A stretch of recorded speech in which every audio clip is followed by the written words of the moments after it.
just start with, yeah. All right.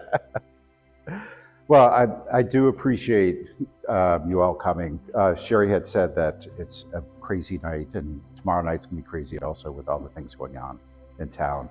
And I just really want to thank Sherry. She's been so supportive of my work, and we started working together in 1999, 2000. So it's been wonderful. But so this work, I started in 2015, and it actually, I completely spaced out that I had done beading on really early work. That was Dear America. And that work is actually, hopefully, it's happening. We're in the talks. The National Gallery of Art is talking about buying the whole series. They're going to do a show for the 250th year of America, and it's going to be in that show.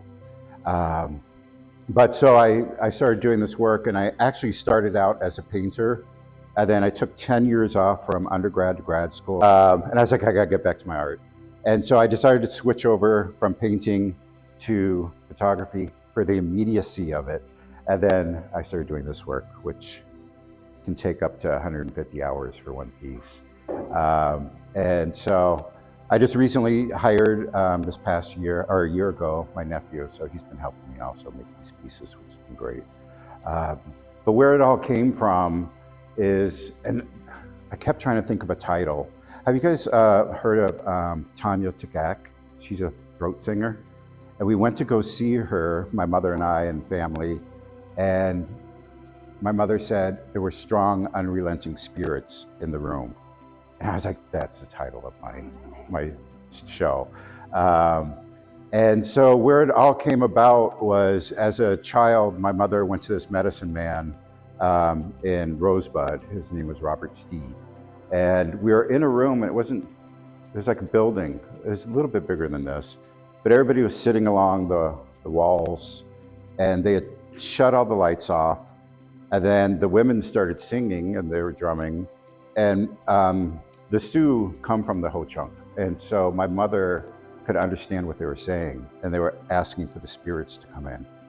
And so I was about maybe 8 years old, and all of a sudden these orbs of light just started floating around the room. And of course I got scared shitless. I'm like, oh my God, what is going on? But that experience really stuck with me. And so that's one reason why I called the series this. But so it's just, the fact that our ancestors are still with us and they're around. And so that's why I only use white beadwork, beads for all the work. And this is the first time that I actually kind of made these orbs. There's a new one that's back there that is doing that also, where it's actually kind of representing that.